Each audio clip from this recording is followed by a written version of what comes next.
Good afternoon and welcome to Writer's Morning Out. Today our topic is flash prose, and we have two great parts of our agenda.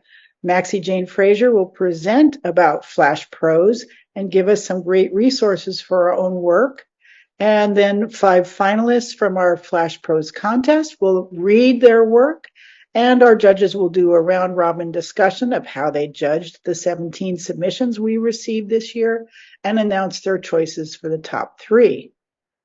So I'd like to start by introducing our judges today, and many thanks to them for their dedication in judging our contest. Anne Anthony writes gritty, tender, and amusing stories which feature compelling but flawed characters who reveal superhuman traits in life's downward spirals.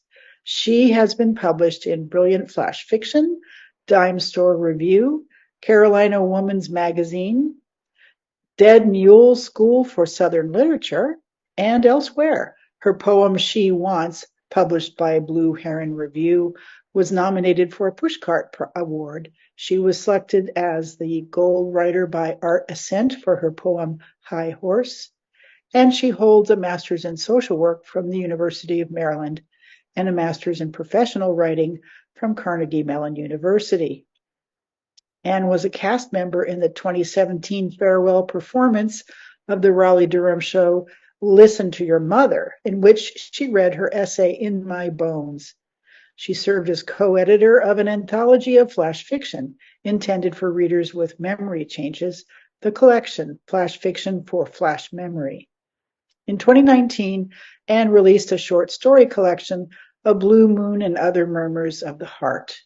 She has served as a judge and event coordinator for Women Speak, a gallery event and book profiling Nancy Smith's artwork and the poems written in response to her paintings. She has also served as a judge for Luna Sparks' Young Writers Competition, as well as a contest judge for the 2022 Silver Arts for the Chatham County Council on Aging. Anne is a member of the North Carolina Writers Network, the Association of Writers and Writing Programs, and the Society of Children's Books and Illustrators. Maybe children's books authors and illustrators. She is the art director and senior editor for the online literary magazine Does It Have Pockets? Our next judge, Tracy Crow, is host and producer of the podcast Accept Your Gifts, the 22-minute podcast for inspiring your most creative life, a twice-weekly program with listeners in 12 countries. She is also the founder of Tracy Crow Literary Agency and the president and CEO of MillSpeak Foundation, a 501c3 organization dedicated to supporting the creative endeavors of military service members, veterans, and their families.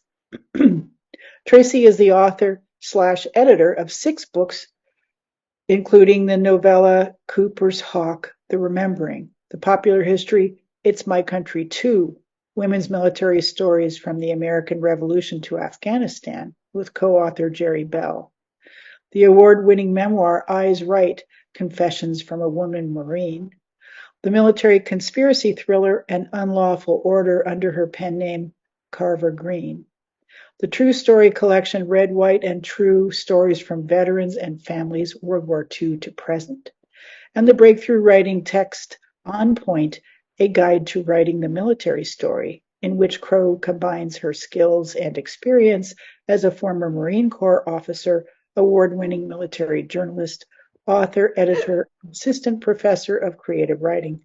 Tracy's short stories and essays have appeared in a number of literary journals and anthologies and been nominated 3 times for the Pushcart Prize. She has a BA in creative writing from Eckhart College in St. Petersburg, Florida, and an MFA in creative writing from Queen's University of Charlotte in North Carolina. And Tracy leads the monthly Writers' Morning Out sessions, Writers Discuss Craft, where she shares her expertise on the last Tuesday evening of each month. And finally, our third judge and also our presenter today, Maxie Jane Fraser, is co-editor of Microlit Almanac and is a writer, teacher, editor, coach, and retired military veteran.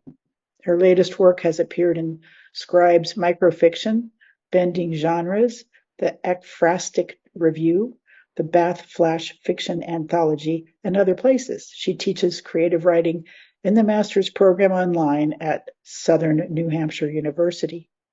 Maxie Jane holds an MFA from Bennington Writing Seminars, a PhD from the University of Delaware, and co-founded Birch Bark Editing. So that is the combined resume of our three amazing judges. And at this point, I'd like to turn our session over to Maxie Jane Fraser, who is going to give a presentation, Flash Prose. Thank you. Much, Jody. It's such an honor to be here, especially with Anne and Tracy.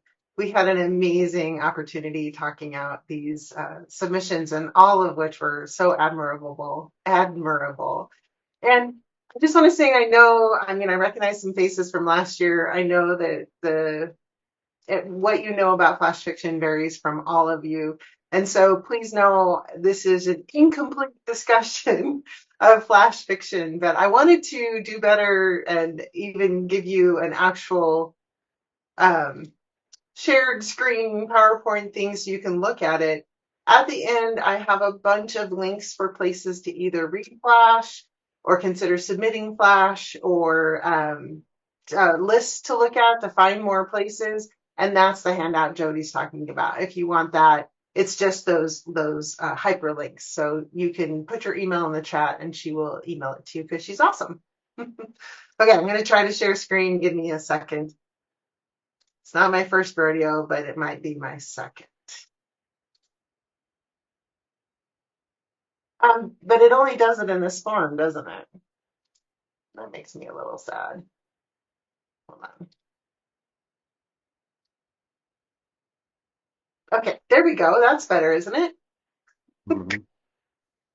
Here is my incomplete discussion of flash fiction and nonfiction, which I think I even write more flash nonfiction than I do fiction, so feel free to be considering writing both yourself.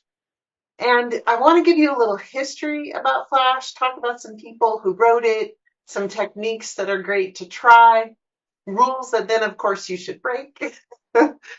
Compliment Katie Schultz, your fellow North Carolinian, because she has a great mnemonic that I used last year for you to remember 5 important things from Flash. And then finally, show you those lists and talk a little bit about them. So Flash first appeared, it's been here always. The Greeks had Aesop's fables, the Grimm's folk and fairy tales. Even people were compressing fiction in all sorts of ways, like novels.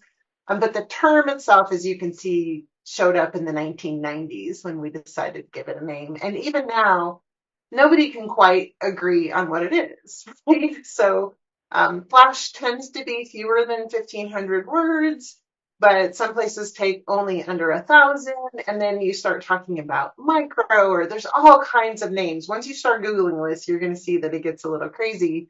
For example, our publication, Microlit Almanac, actually takes Flash of 1,000 words and less, even though we call ourselves Microlit Almanac. So as just whatever they're going to call it, keep the word count what it's supposed to be.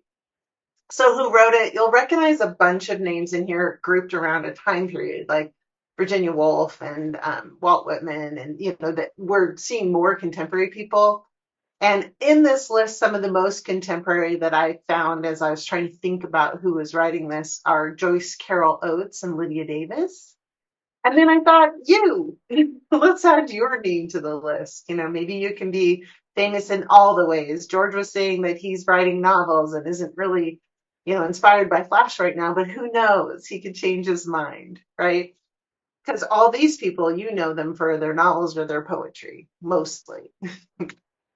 So let's get into some of the elements of good Flash. And these, again, are ideas. Many of you are very sophisticated Flash writers, and so you may disagree with me. And it makes me think of how I'm reading Celeste Ohm, is that how I say her last name? Her Little Fires Everywhere right now. And it doesn't seem to be an omniscient narrator, and she head hops constantly, like from sentence to sentence, and everybody tells you not to head hop, and yet look at how successful her novel is. So These are some ideas. They are not hard and fast rules, and I'm going to show them to you in 3 different ways, starting with you should probably start in action for Flash because you don't have much time to get this story across. So take us in medias res while things are going on and kick us off with an amazing beginning that will make us keep reading. And you think, why is this important? Maybe I only have 1,200 words, but I'm also a reader for the rumpus, which I didn't have in my bio. And I tell you, by 50 words, I know if I want to keep reading. So definitely give us something exciting and tell us a complete story. That feels a little bit counterintuitive in Flash because it's so short. And so as I'm talking, I would love for you to keep thinking of thinking of the collaborative nature of Flash, that you're counting on your reader to be interacting with you, providing backstory, from their own contingent realities. What did they bring to the story that makes them think of a backstory to what you're writing? Because you're going to be telling just a flash of a moment or an entire epic story, but in so few words that you have to count on your reader to fill in the spaces for you with their own ideas. And that's, I think the most fun thing about Flash is what somebody brings to it as well. And it has to have action. Something has to happen in it.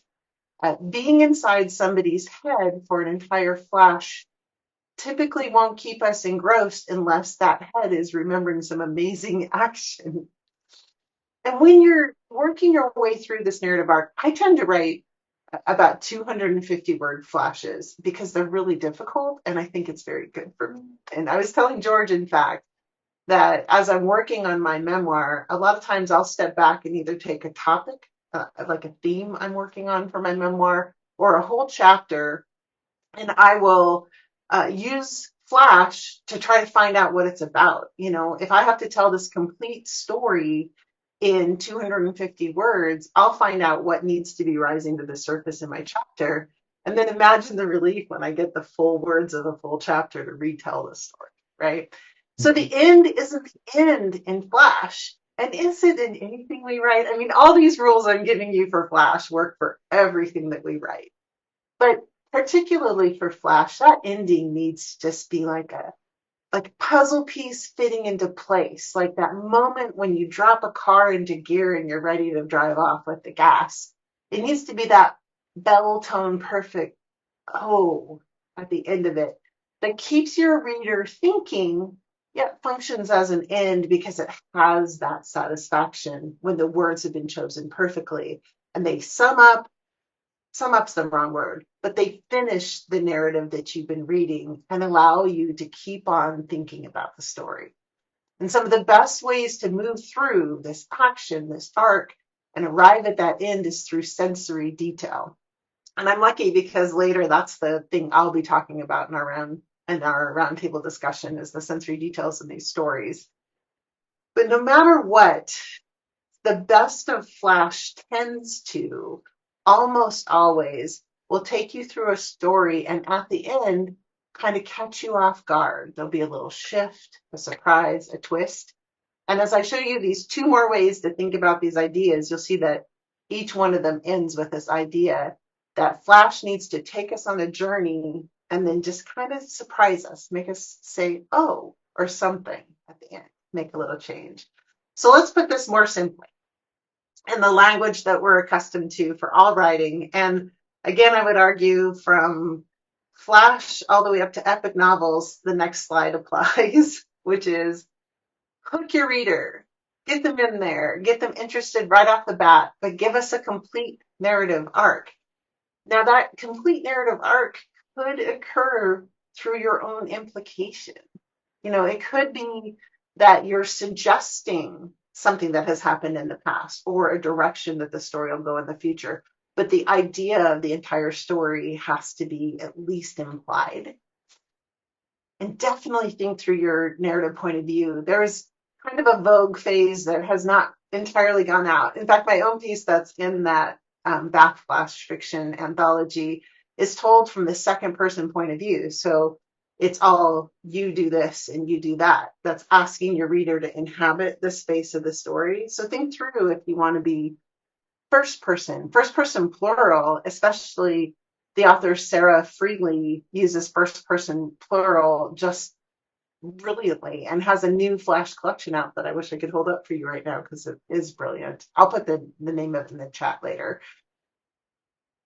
Then your characters do have to be relatable and real. So, George, even with your novels, same thing, right? You do have to have a character that we have a sense of, somebody that we want to be on their side or that we hate, but that causes an emotional reaction in us. There definitely needs to be a setting. You can't be floating in empty space for us. You need to put us somewhere. And one of the best ways to do that is through sensory detail, not only describing what the place is like, but having us be in that place with your character. The most abused senses, the majority of people who are writing have naturally use sight and sound because they're the primary senses for most humans, unless somebody's lost their sight or can't hear. So the ones taste, touch, and smell are used the least and are some of the most important to put us into a setting, to help us be there with the character, to understand just how cold or how smelly or how, oystery something tastes, right? So be sure you're using those. My favorite of these elements that we use for fiction and nonfiction, though, is rhetorical devices, particularly figurative language. And if you narrow this all the way down, my favorite among those is metaphor. And similarly, as a subset of metaphor, think of my favorite example I like to give, especially for my students, is a childhood teddy bear, which is cliche, but it's soft and it does double duty for us because we all know whether you had a childhood teddy bear or not. We all know that this softness also implies some kind of emotional connection. So anytime you're working in something like Flash, let your words do a double duty for you because you have so little space. This figurative language is really going to help you accomplish more in fewer words because you're creating more meaning by using like metaphors, similes, childhood teddy bears. And finally, look, it's shift, surprise, and change at the end. So my lists are not surprising, but your Flash should be. And for all the people who were here last year when we were talking about this next slide you'll recognize are the 5 S's that Katie Schultz offers. So if you're having trouble remembering what I said, just remember these 5 S's, which are setting, situation, sensory, detail, simile, which is figurative language, and shift, right? And so Katie does teach about Flash. If you're interested in learning more, go to her website at katieschultz.com and you can learn more from the person who came up with this wonderful list of 5 S's. If you don't like to go to classes, if you want to learn about this more on your own, if you're the kind of person who likes to underline when you're learning, these are just 4 of the multiple craft books that are out there, but they're 4 that I own, so I can at least speak to these. Nancy Stolman's Going Short is, of course, fantastic. It's written in the Flash form itself.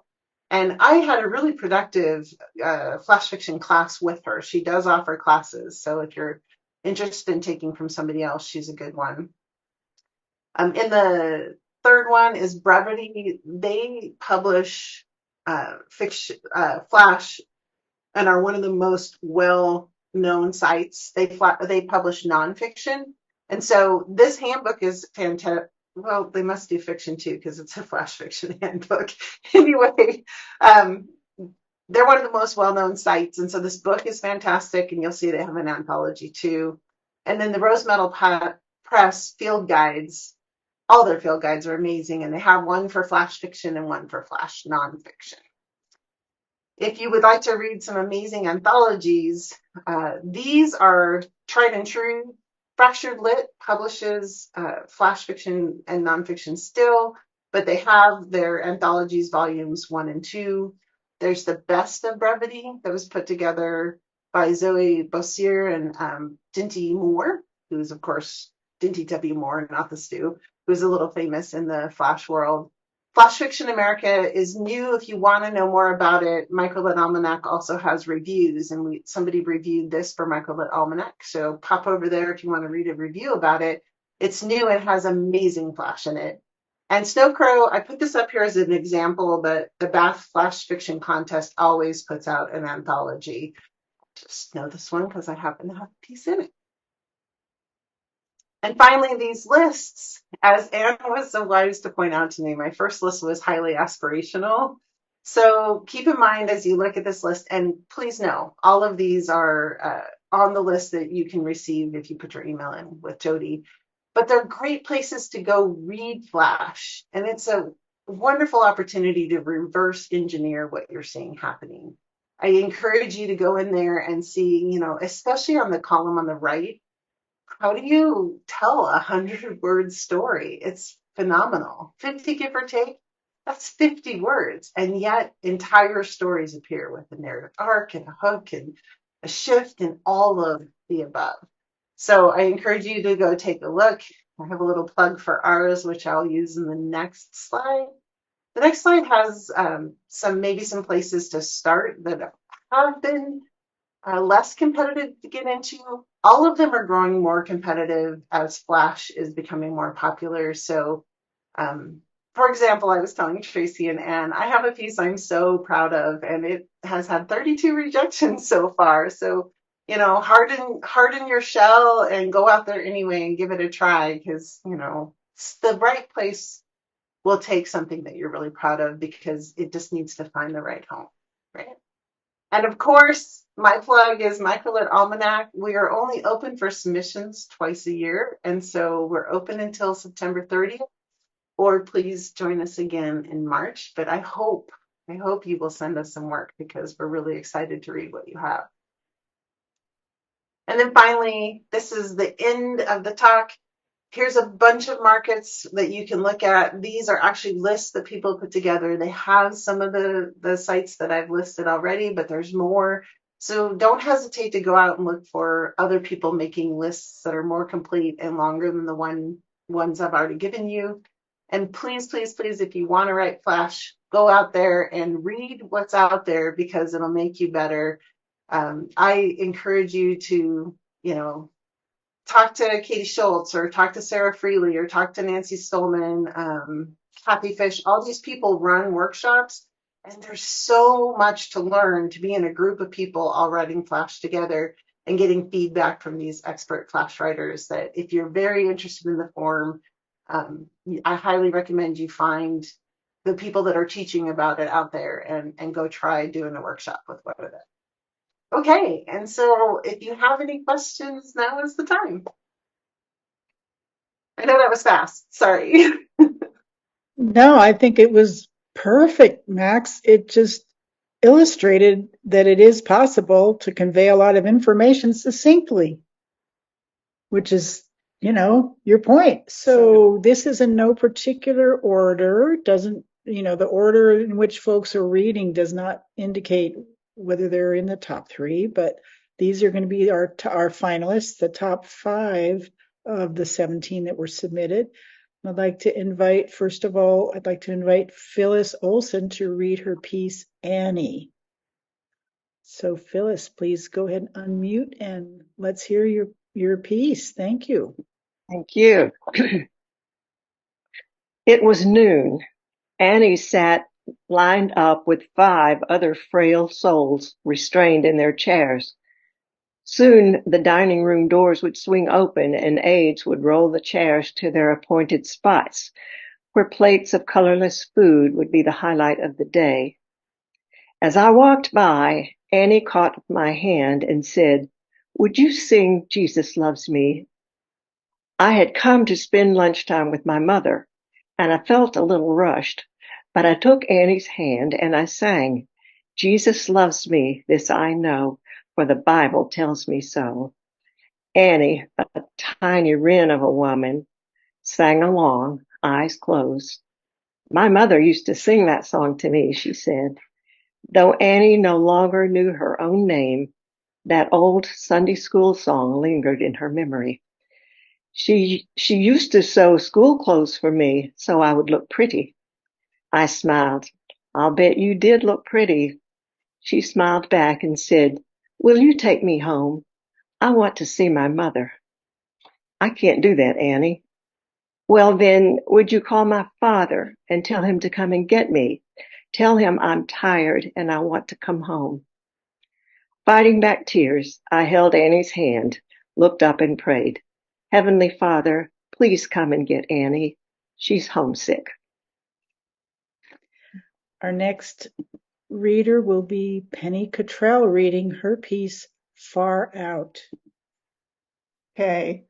Far out. Robert, my stepdad, lays dying in the central room of his house. 2 windows frame his garden outside, illuminated by summer sun. The garden is a portrait of his life's work as a botanist.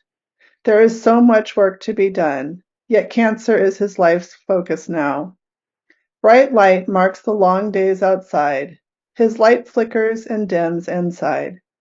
My brother, Philip, and I see glimpses of him, the witty academic, but his light is about to go out. How can we help? Robert can't eat now, even watermelon. We've given him so much watermelon. A navy blue robe hangs from Robert's frame. The dark color brightens his silver hair.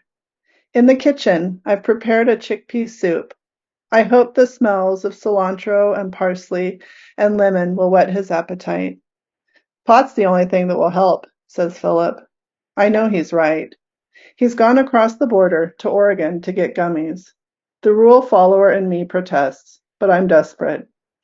Robert is a vault of knowledge, of a past he never talked much about. Now I long to know everything about him, but I'm desperate. Philip offers Robert a pot gummy. Will he accept? He holds it in his hand. His wedding band slides down to the knuckle. He puts the gummy in his mouth, chews and swallows with great effort. The light flickers and dims. When he wakes, I spoon soup into his mouth. He swallows. He coughs in a loud, hacking spasm. Anxiety clutches my throat. Then he smiles and whispers, "Far out, man." He shows me peace fingers, his signature greeting. His light is bright for the moment. I peer into the vault. I laugh for the first time since his illness. Far out, I say. Peace.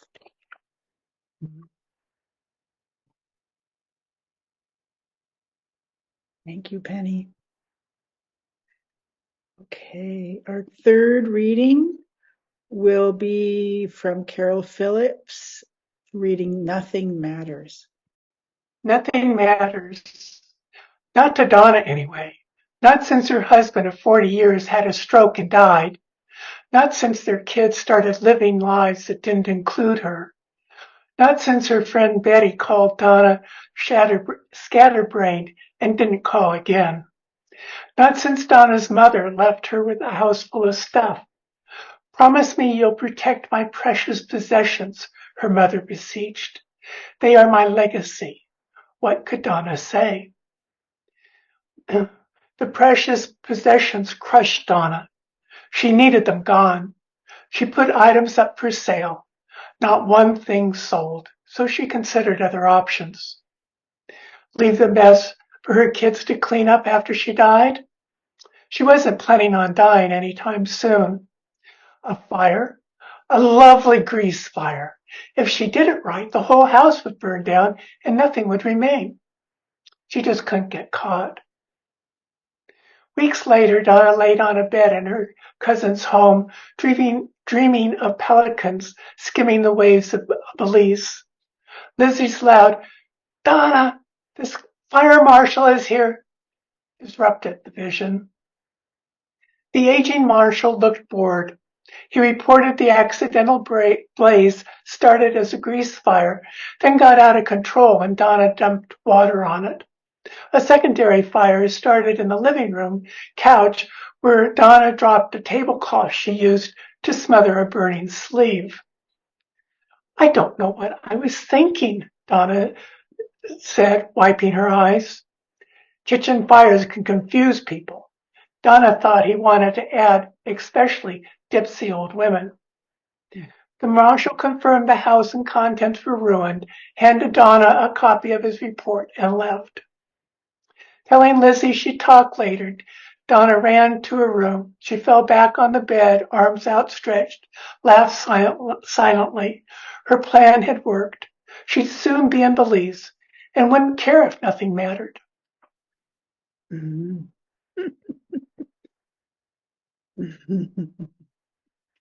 Mm.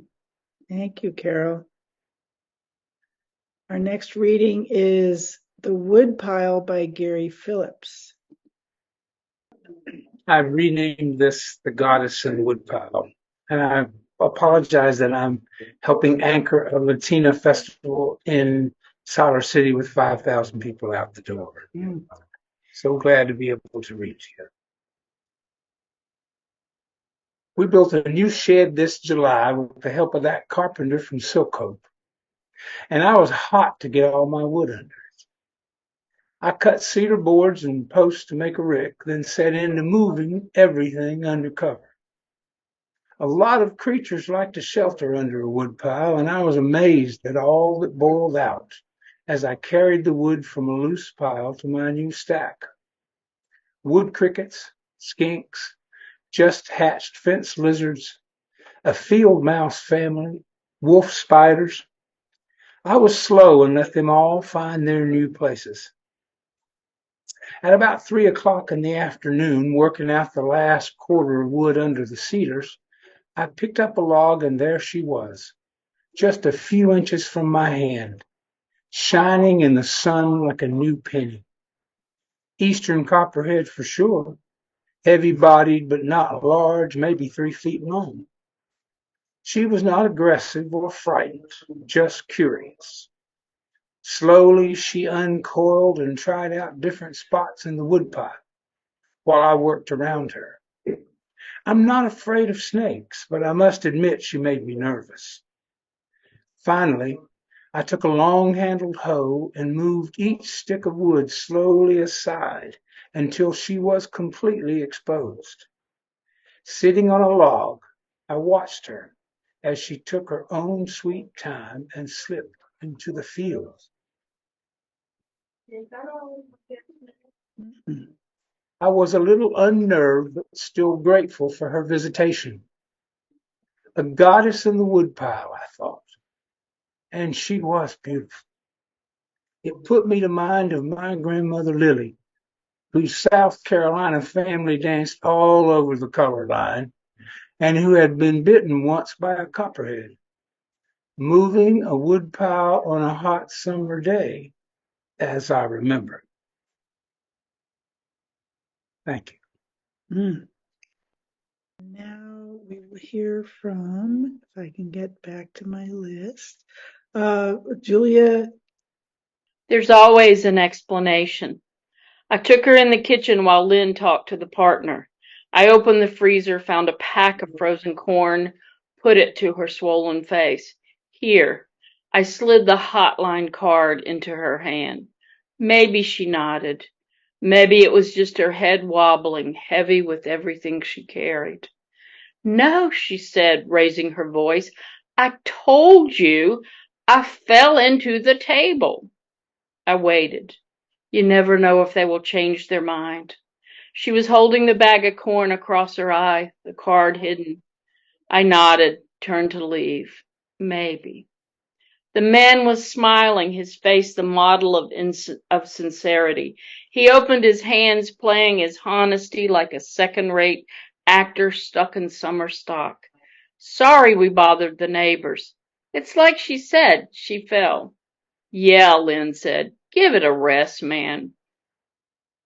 In the patrol car, Lynn shook his head. I wanted to punch the smile right off his face. Kicking down, I said. I drove by the place a couple of times when I was still on patrol, but I never saw her, never had a reason to knock on the door again. I saw Vivian Kasich one more time, lying on a gurney in the morgue. The coroner pulled back the sheet, showed me the broken ribs. Here. She pointed to a bruise big as a football. Internal bleeding.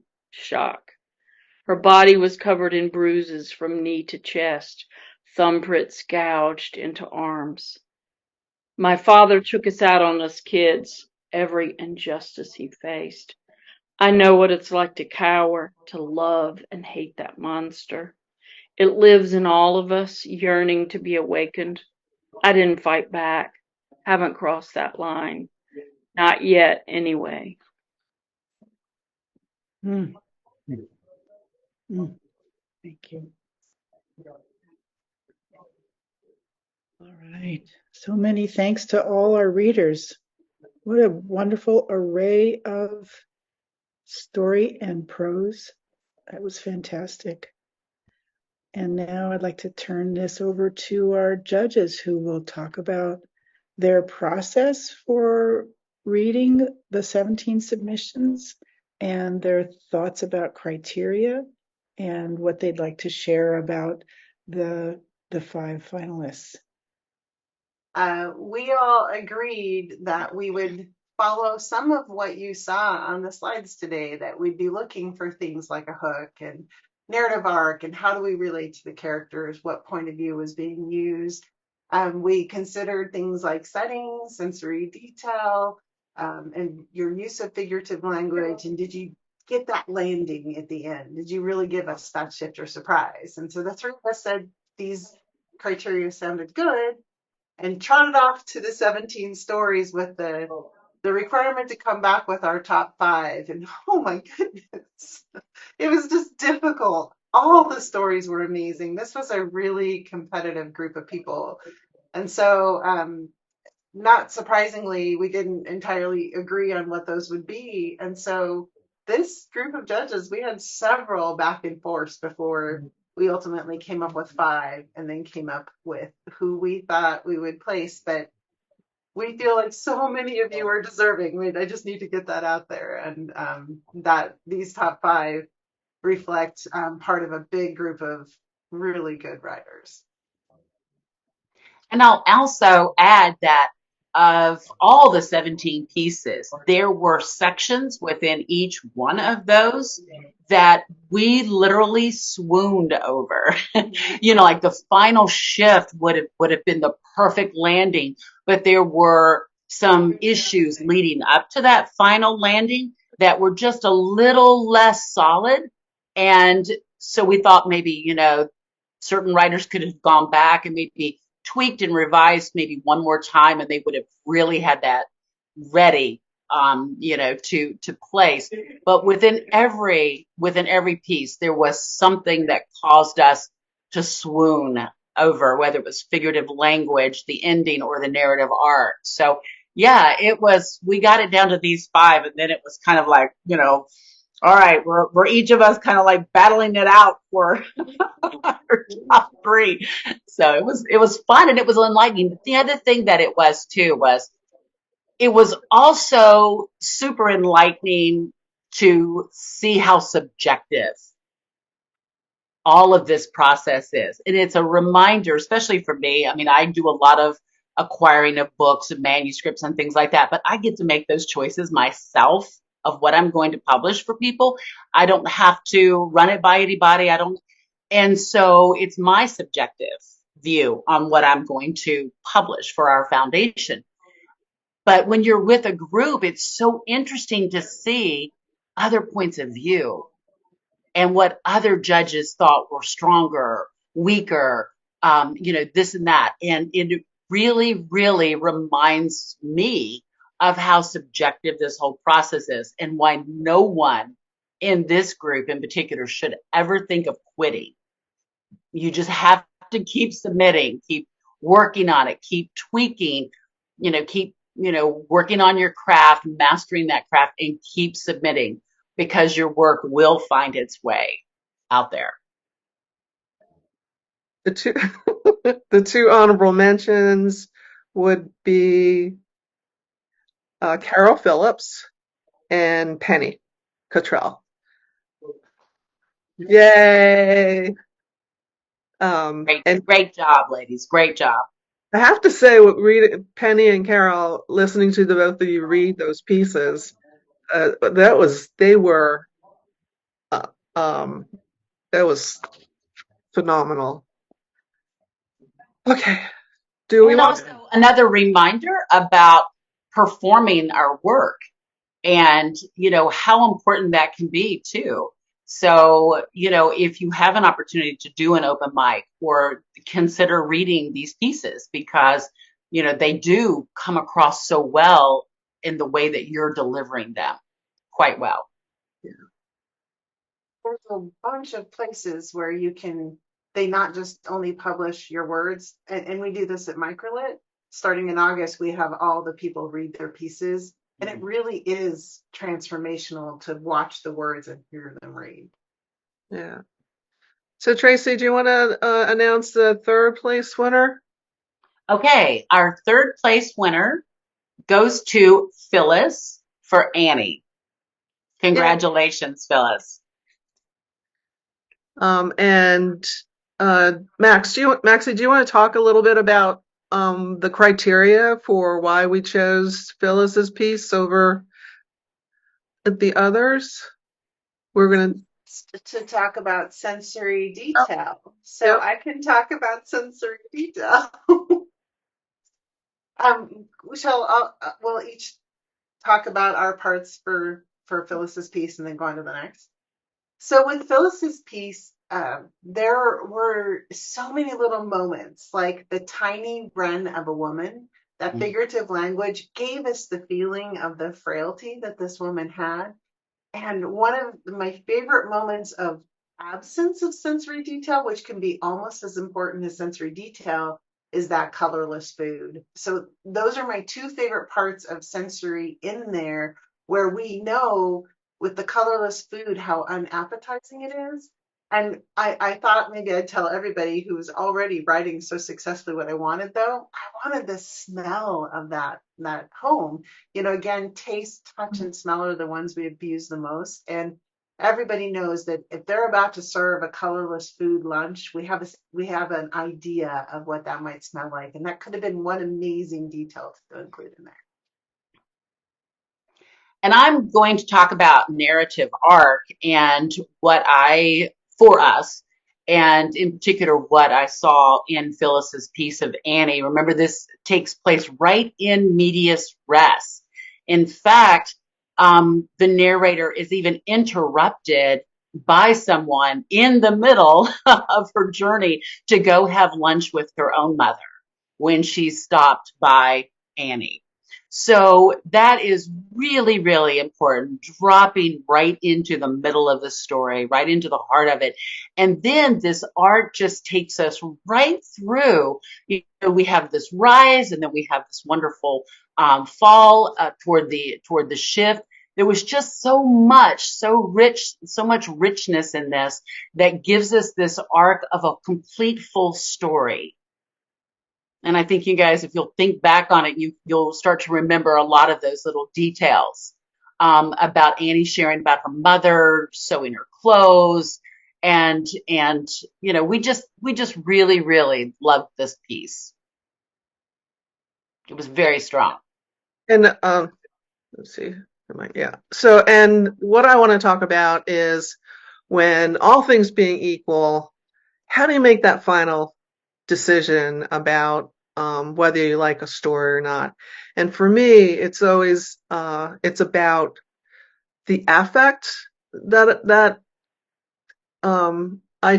I feel as I'm going through the story, and I say, well, how did I feel in response to reading that? Did I feel anything? Was the writing, did it feel superficial, or did it take me to a deeper realm? And with the top three stories, especially, I like, it's when you lose yourself for a while and you're in the story and it connects to your own personal experiences. Like in 2010, I moved my mother, my father, and my older sister all into assisted living.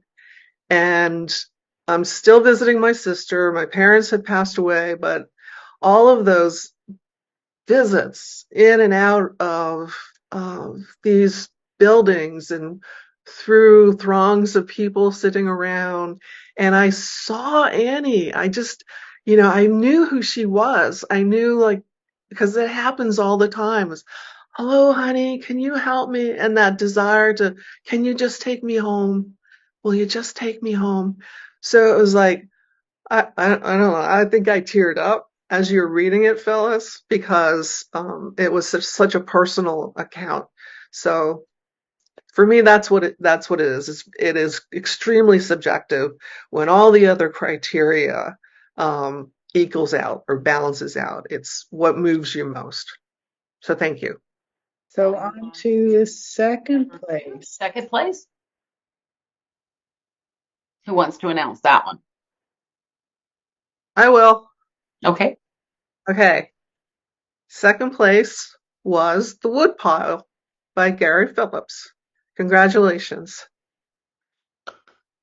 And I want to say, Gary, you read that so well. Your voice, you should be narrating. You should be narrating Southern literature. Yeah. You need to go on do these audiobooks for Southern literature. That was amazing. It was. I could have listened to your voice all afternoon. Yeah. Mm. Okay, if we want to talk about narrative arc, again, the narrator drops us right in the story, right? Moving the woodpile. They've just finished building the shed. He's taking over piece by piece. And also, so we get this nice flow of this upward movement where he's starting to notice all the creatures and all the life within the woodpile. And then boom, we have this shiny penny of an Eastern copperhead that gets our attention. Like, whoa, what's going to happen from here? And we really appreciated the rest of the story and the movement. The thoughtful way in which the narrator carries on about the duty and moving piece by piece, and then especially the shift where suddenly we have this surprise of this other family relative who was bitten by an Eastern copperhead moving a woodpile. So, that was just a lovely piece all the way throughout, taken in and I think it was Max who even said at one point that moving the wood was just kind of indicative of like moving a little bit of life at a time. You're just moving pieces of things at a time. And so that was, I'm getting into your sensory part. So I'll just stop from there. But anyway, beautiful narrative arc. Really, really appreciated the imagery and all. Max? Okay, so that was my second point, but that piece of moving the wood came across as a sensory detail and did double, as Tracy said, and as I was talking about earlier, that whole idea of it could be a complete life or it could be a woodpile. We're asked to think of it in more than one way, which is amazing. We know it's hot outside because the narrator tells us, and so possibly even there could be some sweat involved or a comment on the humidity, because with that accent, surely it's humid. And then that again, that pace, when he pulls aside that wood, I would have loved like maybe a coil of fear in the stomach, or what does the hoe feel like? Probably under gloves. Gosh, I hope gloves, describing everything that came out of there. So again, taste, touch, and smell. What would you just sort of barely add in there, because we have the amazing vision. As Tracy said, we already have the copper penny. Like, we can see this for sure. There's not a lot of sound, and I mean, that seems to make sense in a woodpile moving. But that taste, touch, and smell has so much opportunity here that we'd love to see you do even more with. Because, it's terrifying. There are not copperheads where I live, though there could be rattlesnakes. And that, that sense of when you've moved the wood and what you see becomes under your eye the copper penny of a copperhead. Oh my gosh. So we were really, well, I for sure was enamored with the entire context of it, and the what you made of a daily act that made me really think of people like it's gone, Annie Dillard, or people who really write about the natural world, and it has so much more meaning. We also learn a lot about the narrator, because maybe it's just from my personal experience, but because I have snakes that show up on my back porch out here all the time. Not only black snakes, thank God. But when we hear that he takes a hoe, the narrator takes a hoe, my first thought was, oh no, here we go. He's going to kill, because my dad would always say, oh my God, it's a snake. Get the hoe, get the hoe. So he was terrified. So, but we learn so much about the narrator because he gently moves her aside, and I think that's such a wonderful piece when we actually get to know even more about the narrator through actions and things like that without him telling us, but just the action of him using the hoe to move that. It was a little bit of a surprise. I like that. Anne? Yeah, and I'm the gut feeling judge. The gut feeling for me was it harkened me back to going camping with my family and my two younger brothers and I moving the woodpile so we could find those critters. There's a salamander, there's a turtle, there's a snake. And I was back in those childhood days.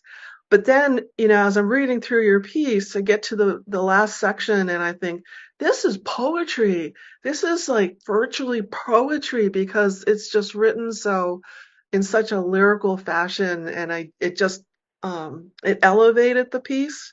And I think one of you had mentioned from ordinary to this almost extraordinary moment in time, and that was my love of this piece is childhood memory plus poetry. So thank you, Gary. Oh, it's Vocation by Julia Hardy. Congratulations, Julia. Okay, now, if you would put her piece up so that Oh, yes. I can discuss that because it's very different and we want you to see why, because this was part of why we felt it worked for us. So I hope everybody can see that. So if you follow down, if you'll let your eyes follow down, go down to the second paragraph. No, she said, raising her voice. I told you I fell into the table. I waited. You never know if they will change their mind. She was holding a bag of corn across her eye, the car hidden. Do you see what's missing there? There's no punctuation. Okay, you can stop sharing for a second so that I can see everybody because it drives me crazy. Thanks. Okay, so obviously, again, the narrator, Julia drops this right in with the narrator, right in medias res. Couldn't be any more in medias res than right there at the scene of something for patrol officers. And the fact that, and of course, the art takes us all the way through with a conversation with the husband, with the situation with the fellow patrol officer, and then in the morgue. I mean, we get quite a bit of a story, and the way that the time is used. I mean, there's obviously huge time jumps here, and it was so well done. One of the things that, in particular I liked was the fact that, which I normally don't like, is the experimental use of lack of punctuation. I usually am somebody who's such a grammarian. I want everything according to rules and all this and that. But in this particular piece, I felt that it mirrored somewhat of the subconscious that's going on, the confusion that goes on when officers are there at a scene and they're trying to get both sides of the story. And so it seemed like it just mirrored a lot of that, like, what Max was talking about earlier with the rhetorical devices. And we really felt that the lack of punctuation in that particular case lent something a little bit extra because you had to really, our winner here had to really think about how this was going to appear on the page and how that was going to translate. And it was a risk. I mean, it really, really is a risk when you're using a rhetorical device like that. But because it worked so well in mimicking the chaos of one of those types of events, then we felt that it just went to the top of our finalists. Very nice narrative arc. And then, of course, the end, the shift, where we get that, we felt like in this particular piece, the writer stuck the landing with that shift. Perfect, right? Yeah, yeah. And also reminding us of what we all have within us and what we all may be capable of if pushed but so far, and then that not yet anyway, despite what the narrator had witnessed in her own childhood. So, yeah, it was quite well done. The whole surprise of suddenly finding the woman, Vivian, in the morgue, and that this particular narrator would even have been there, cared enough to have even been there and wanted to, witness that and maybe in a final moment. We just felt like this piece just had so many layers to it throughout. Max? It did. And interestingly enough, the sensory detail, much the same as most of the top five pieces, really was implied more than brought out. So we had so much visual on this bag of corn, the sliding car, and the bruises in the morgue. But we also know that a frozen bag of corn is cold, and we know that a morgue is cold, and we can get that feeling of sliding a card over even if those sensory words weren't used, the actions and the objects helped create an implication of sensory detail that was something that was a step in the right direction. And the fact that the bruises were like thumb shaped, that helped us imagine what the character had gone through at a sensory level. And of course, then the sensory also moves from these experiences that the other character is having to then also through implication belonging to the narrator and what had happened to her in her own childhood. And so there was a lot going on behind the scenes when it came to sensory detail, but it was there, it was in there. So we like, and my job is sensory detail today. So, but the one thing I would say as a judge of these pieces is I would have loved to see more in all of this. Sensory detail, particularly taste, touch, and smell, can really bring your piece alive and put your reader into your setting with those characters and experience it along with them. I want to thank the judges for all your insights about these pieces. Just learned so much today, and I'm sure we all did from your thoughts about the pieces that won today. And I want to thank everybody who submitted, and everyone who read today. The readings were fabulous, and everyone who participated today. This has just been a great event, and I know we're all very grateful to have been part of it. So many thanks.